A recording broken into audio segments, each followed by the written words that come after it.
There's something dangerous abducting children in this area. Hey, I'm Sapphire. Want to hear something scary?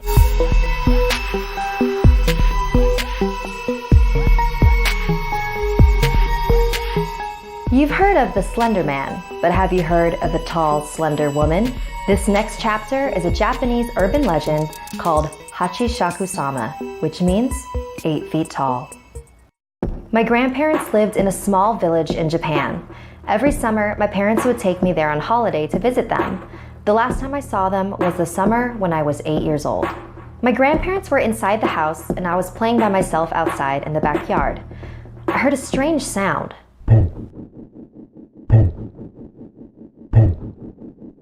I didn't know what it was and it was hard to figure out where it was coming from. I was looking around, searching for the source of the noise, when I noticed something on top of the tall hedges that enclosed the backyard. It was a straw hat. It wasn't resting on the hedge, it was behind it. That's where the sound was coming from. Then the hat began to move. It stopped at a small gap in the hedge and I could see a face peering through. It was a woman, but the hedges were high, almost 8 feet tall. I was surprised at how tall the woman was. I wondered if she was wearing stilts or some sort of huge high-heeled shoes. Then, a split second later, she walked off and the strange noise disappeared with her, fading into the distance. Confused, I got up and ran back into the house. My grandparents were in the kitchen drinking tea. I sat down at the table and told my grandparents what I had seen. They weren't really paying attention to me until I mentioned that distinctive sound. They both froze. Grandma's eyes grew wide and she covered her mouth with her hand. Grandpa's face became very serious and he grabbed me by the arm. "This is very important," he said, very intensely. "How tall was she?" "As tall as the garden hedge." "Where was she standing? When did this happen? What did you do? Did she see you?" I tried to answer all his questions as best as I could. He rushed out to the hallway and made a phone call. I couldn't hear what he was saying, but after he hung up, he walked out the door. "Grandma, what's going on?" "There's something dangerous abducting children in this area," she said.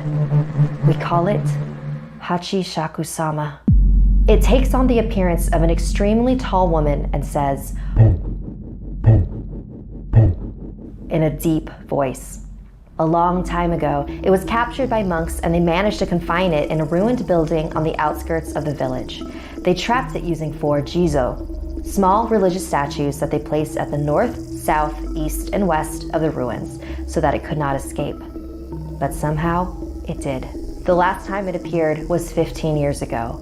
My grandmother said that anyone who saw it was destined to die within a few days. It all sounded so crazy. I wasn't sure what to believe. Just then, my grandpa came back, but with an old woman who called herself Keisan.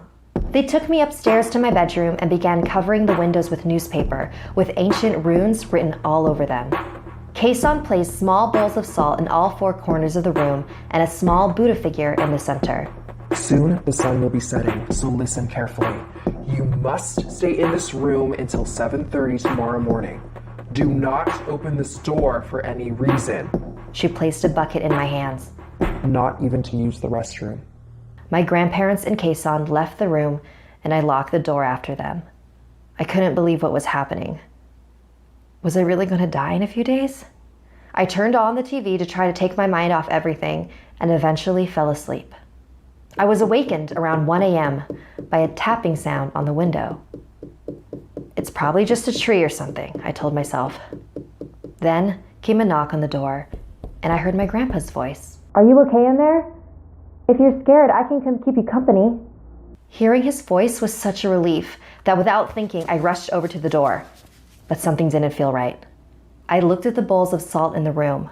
All 4 of them had turned black. And then I heard the sound again. The tapping on the window continued. I knelt in front of the Buddha and began to pray. I was so terrified and caught up in my chanting that I didn't realize the sounds had stopped. I checked my watch.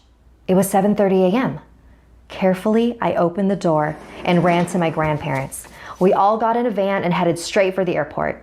Apparently, there were others who had escaped the grasp of Hachishaku-sama, as long as they never stepped foot in Japan again. So 2 years ago, when my grandpa got sick, he refused to let me visit him. He even left strict instructions in his will to not let me attend his funeral. I couldn't believe that this creature prevented me from saying goodbye to him. So when my grandma called a few days ago to tell me she had been diagnosed with cancer, I wasn't gonna let her stop me from visiting. It's been 10 years, Grandma, and nothing has happened to me. We don't even know if this thing is real. I'm not gonna let it stop me from seeing you. If you say so, dear. I love you, Grandma. I'll see you soon.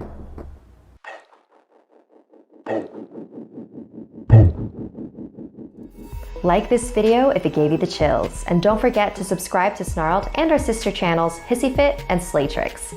If you or anyone you know have any unique paranormal experiences, message me on Instagram and I might feature your story. And if you dare to follow me, my links are in the description below. Until next time, sweet dreams.